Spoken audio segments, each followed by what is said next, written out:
We're not allowing NYPD groups to march or participate in our events. It seems like we're taking a giant step backwards. This is the worst case scenario of the oppressed becoming the oppressors. Police officers have the opportunity to take off that uniform.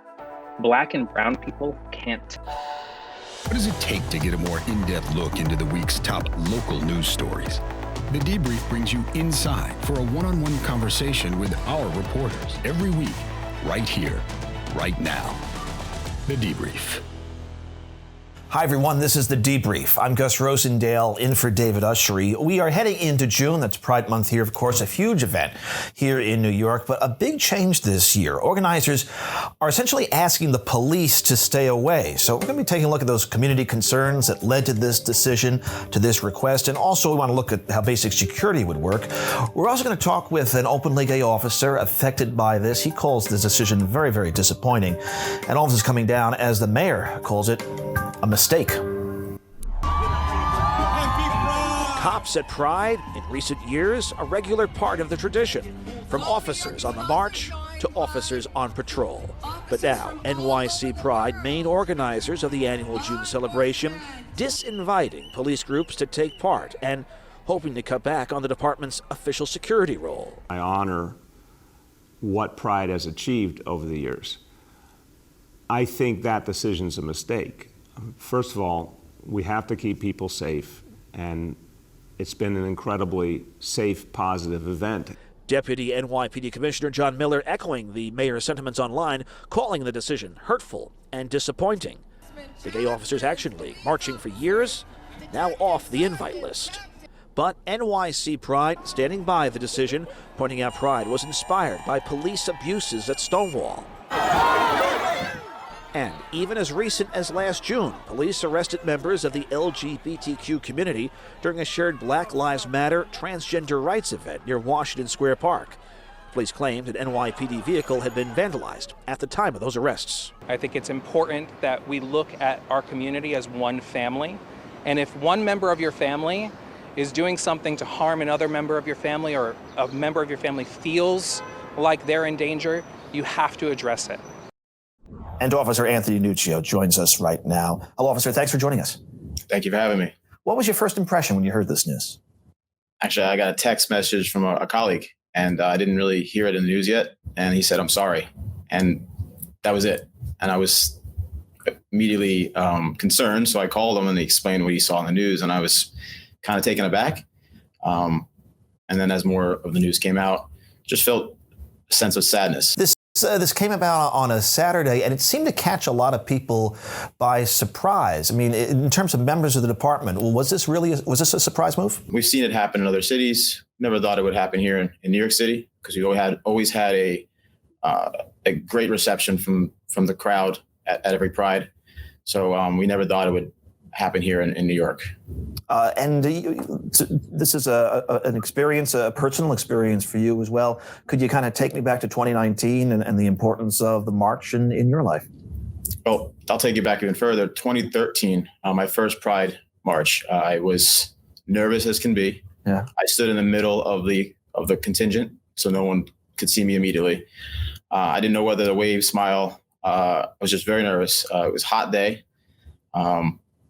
But at the very start off the parade, when we stepped off and hearing the crowd screaming for us as we walked by, my attitude changed, and I realized that people were happy to see us, and the hair on my arms stood up. It's doing it right now, just thinking about it. And from 2013 to 2019, the last march I was in, that feeling never went away. You get choked up just hearing people screaming at you, "Thank you. We love you." It was an amazing experience. It always has been an amazing experience. Certainly don't like waking up very early in the morning, throwing on this very hot, dark blue suit to march. Yeah. But I did it because of the experience, because of the people that wanted us there and showed us that. Back in 2013, why were you nervous? I had already been out to mostly everyone.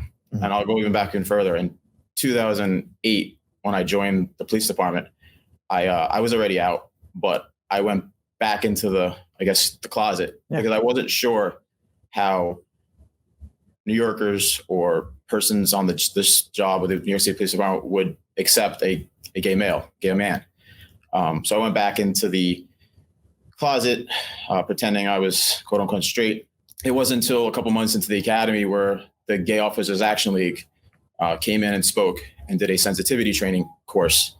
And I saw the goal, Gay Officers Action League sensitivity training on the roster for the day, and I got nervous. I was like, oh no, I got to go into this classroom. They're going to know, they're going to find out that I am somehow. And during that class, I saw all these gay and lesbian cops on stage talking to us. And I was like, wow, there's more than just me on this job now. And I was taken aback and completely surprised. I graduated the academy, got assigned to my first command, and I was still closeted with it. Didn't tell anybody. I gradually worked up enough guts to come out, and best decision of my life.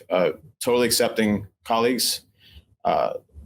Never had a problem being an openly gay male on the job. So fast forward to 2013, my first march, while I was out to people I worked with in my individual command, I still didn't think most people out in the rest of the job knew I was gay, and I wasn't sure exactly how that was still going to be taken. And so, like I said, I huddled in the middle of the crowd, tried to block myself by other cops. But like I said, a few steps out, and all those nerves went away, and I was just filled with a sense of immense gratitude. It was very overwhelming, and it's been that way every March since. And I assume it's changed in later years, your involvement with Goal and being more open today in the department. I mean, did you notice changes culturally through the years as you became more comfortable? Absolutely. I wish I would have came out earlier. Spent too many years hiding it, and certainly the world has come a long way. New York has come a long way. The police department is leaps and bounds from what I hear. The founders of Goal went through a lot to get us to this point right now. Yeah. I joined Goal pretty much right out of the academy, and I eventually served on the Goal's board in various positions. So I had a firsthand experience in how Goal helped shape policy within the department, policy within the city, accomplishing many, many, many things that 50 years ago you would never even thought would be possible. Wow. And it's an honor to say I'm part of Goal, and it's an honor to march in the march. But now they're saying that's not in the cards. It'll be virtual this year, and then you've essentially been disinvited until at least 2025. That's what they're saying. Obviously, the relationship between the police and the LGBTQ community in this town goes back a long way, and it's been difficult perhaps in the past. But talking about the present right now and what you believe in and what you're dealing with, do you think this taking away of that invitation does a disservice, not just to the police, but to the entire city?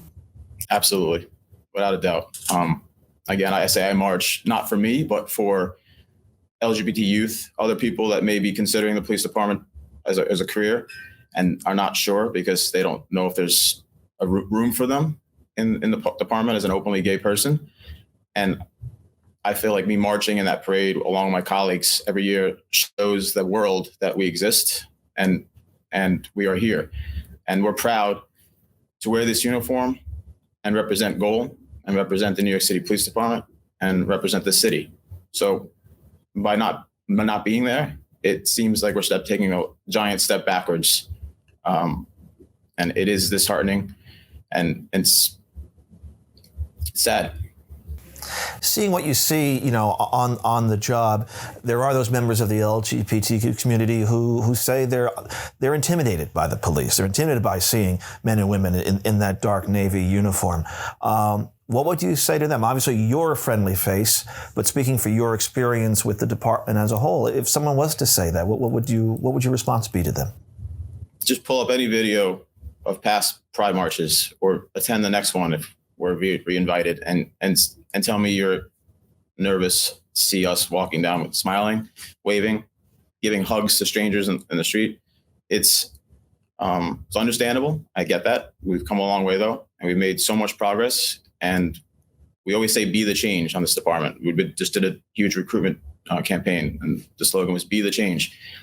I'm proud to be part of that change. I'm proud to be serving the NYPD as an openly gay male. So we're the most diverse department in the world. I've heard that a million times over.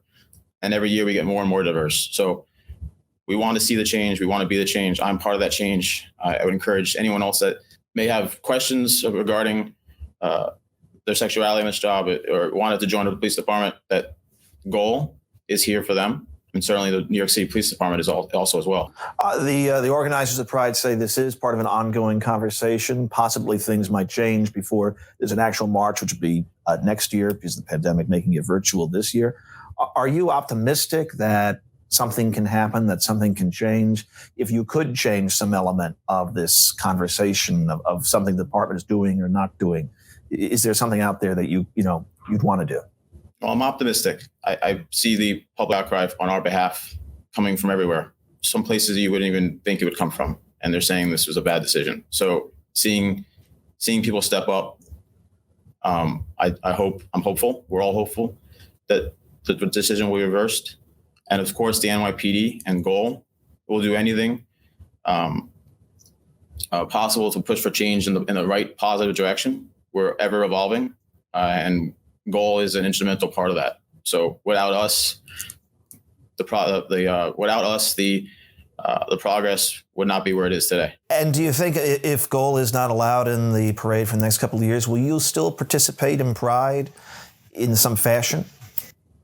Well, I'm always going to be a proud gay man. So and have pride in who I am. And if there's an opportunity for me to celebrate, I will.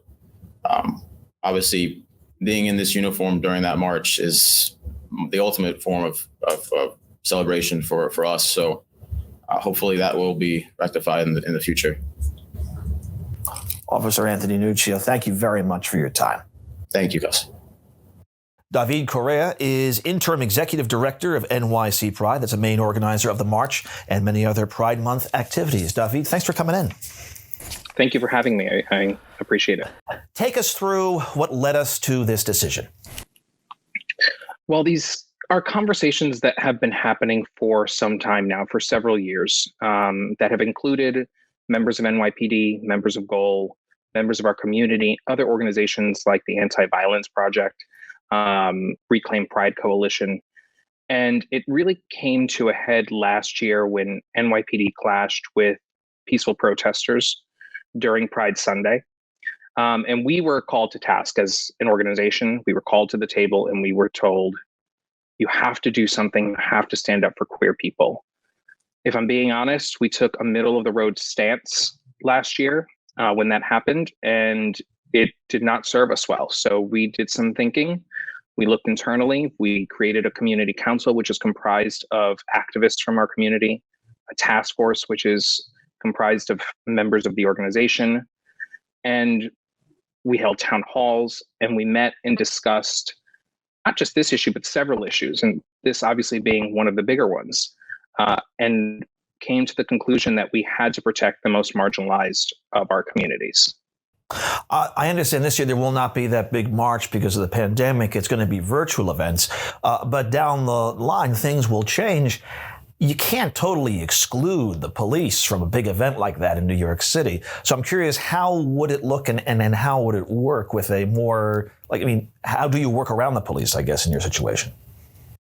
Well, absolutely. And I think that's some of the confusion that's happened over the last several days is this can never be a police-free event. We don't have the jurisdiction to say that. We don't have the jurisdiction to make that decision. What we're doing is reducing the police presence, hopefully in partnership with NYPD. And we've continued to have conversations with them, not just before this announcement went out, but over the last several days as well. We're going to bring in private security, and that security team is going to work with NYPD to find out where they stop and NYPD picks up. We're also going to work with organizations like the Anti-Violence Project, who specialize in de-escalation, to help us with more minor issues, I guess, at the end of the day that wouldn't necessarily require a police presence. But that being said, there by no way, shape, or form could this be a police-free event, especially to the scale that we produce in New York City. How about officers, though, marching in uniform as an organized group in the parade? And that is the tough part. I have a brother who's a police officer, a nephew who's a police officer. I've gotten to know members of not just Gold, but NYPD through the work that we do, and had to take myself out of the equation because this is more of a systematic issue that has to be addressed. Trans people of color are more likely to be stopped by police. Just the walking while trans ban just happened in February. So we had to take that into consideration. There's triggers for folks. We want everyone to come and feel completely free and safe in this space. And we did go to the table and ask Goal if that was an option for them to march out of uniform, and they said that they couldn't guarantee that. The relationship between the LGBTQ community in New York and the NYPD, of course, it goes back a long way, and there are some rough chapters. I mean, I think it's important to point out Stonewall and Pride came about because of police abuses. Would you also acknowledge that things have improved over the decades? And I think there are probably some members of in particular, the Gay Officers Action League, we're talking about there, who are rather disheartened about, they use the term exclusion, which is not a word we typically hear from groups like yours. So what do you say to members of the force that say, we are making progress, we're doing our part, and as members of the community, we're now being, ostracized, which isn't that the exact opposite of what Pride overall is all about? And I hear that. And exclusion is not something that we want in our vocabulary. It's not something that we consider as being a staple or a pillar of our organization. But police officers have the opportunity to take off that uniform. Black and brown people can't take that off. That's a level of privilege that I think folks are forgetting. Trans women can't just take that off. And if you have a member of your family who's making another member of your family feel unsafe, you have to address it. And that's what we are. We're a community, we're a family. There will be ups and downs. And this is definitely a hard time for all of us. But I'm hoping that we can continue to have conversation to figure out a way to come together.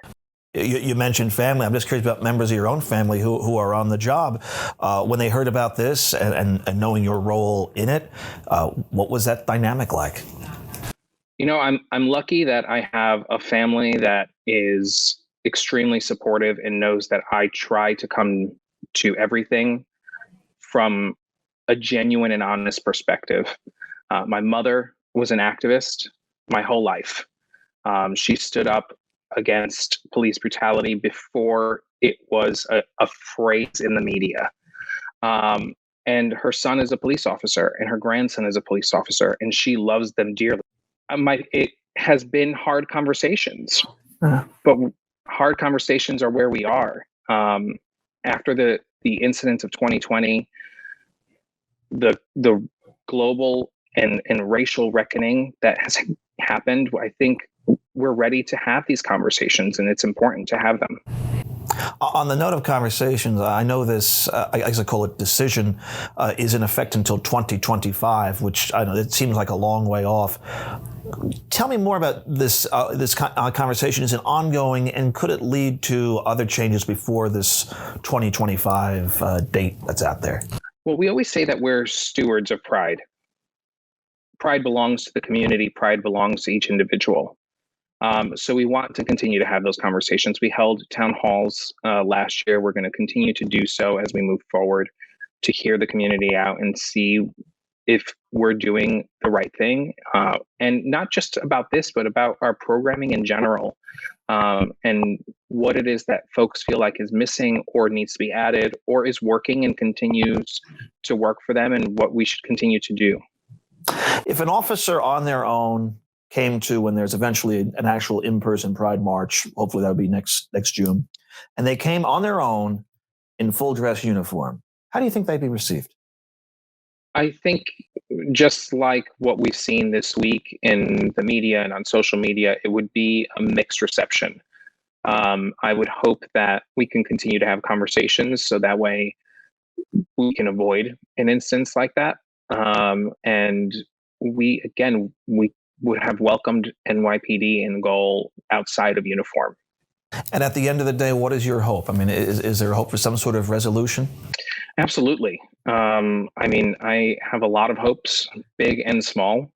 I want our community to be together. I want to unite us. I don't think that solely sits with me. That sits with all of us to figure out how to come to a place, but of mutual understanding. But I also would like to see more people stand up for the most marginalized and disenfranchised of our community. I want to see more vocal action when it comes to protecting folks who are of trans experience or people of color, and less violence in terms of interactions between NYPD and our community. That's great, David. Thank you very much for your time, and we wish, as I say, happy Pride. Thank you. Thanks for listening, everybody. And that's the debrief. I want to give our thanks to our production team. That's Melissa Mack, Darren Price, and Ben Berkowitz. I'm Gus Rosendale, in for David Ushery, and we'll see you next time on the Debrief.